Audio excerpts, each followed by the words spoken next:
Tonight on The Edge, haze from Canadian wildfires has mostly moved out of Detroit, but some local leaders say this latest batch of smoke is the last straw. You know, they want Canada to work harder at putting these fires out. And Fox News' Jessica Dupont joining us live to explain it. And how do they exactly want Canada to do this, Jessica?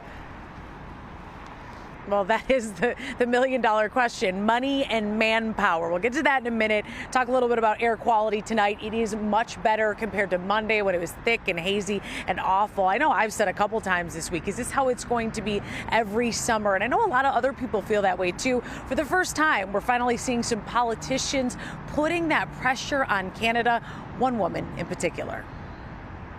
It was like the final straw, like, okay, this is never going to end. Fired up, fed up, lifelong politician Candice Miller calling on Canada to figure out this wildfire situation. I'm sorry, it's just not working anymore, and we are literally choking down here. Poor air quality prompting Miller to write this open letter to the U.S. ambassador to Canada, Pete Hoekstra, another lifelong public servant here at home. I basically said, look, make some noise. We need to get, politicians, quite frankly, engaged in this at every level of government to talk to our Canadian counterparts there. She's asking Canada to implement new strategies in wildfire prevention. We can't just say, look, we got to wait until the winter, until the snow comes, and then hopefully it'll go out. And then we're going to have this again next summer.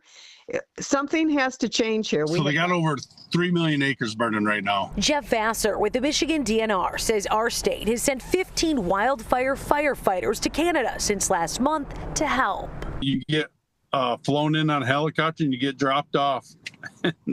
Then you're camping out there and fighting fire. No bed, no showers near the Arctic Circle in Manitoba, Canada for 2 weeks. Then they're swapped out. They're fighting it by hand.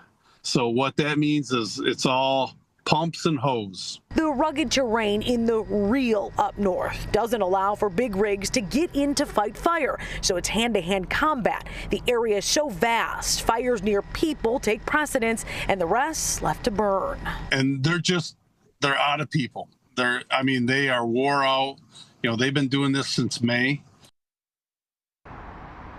Yeah, you hear that firsthand perspectives. It gives a little context to what these firefighters are dealing with way north of us. Now, going back to Candice Miller, she says the U.S. has a more aggressive approach to fighting wildfires. She'd like to see that established in Canada. But again, the odds are stacked against them when you're talking about how widespread it is. She also says she's encouraging other politicians and people that are elected officials or government officials to step up, start talking about this, and put that pressure on.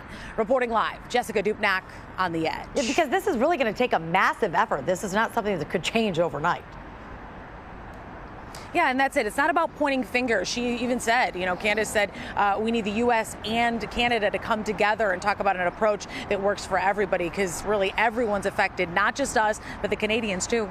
Yeah, we know it's going to cost money, so we'll see what happens. Thanks so much, Jessica.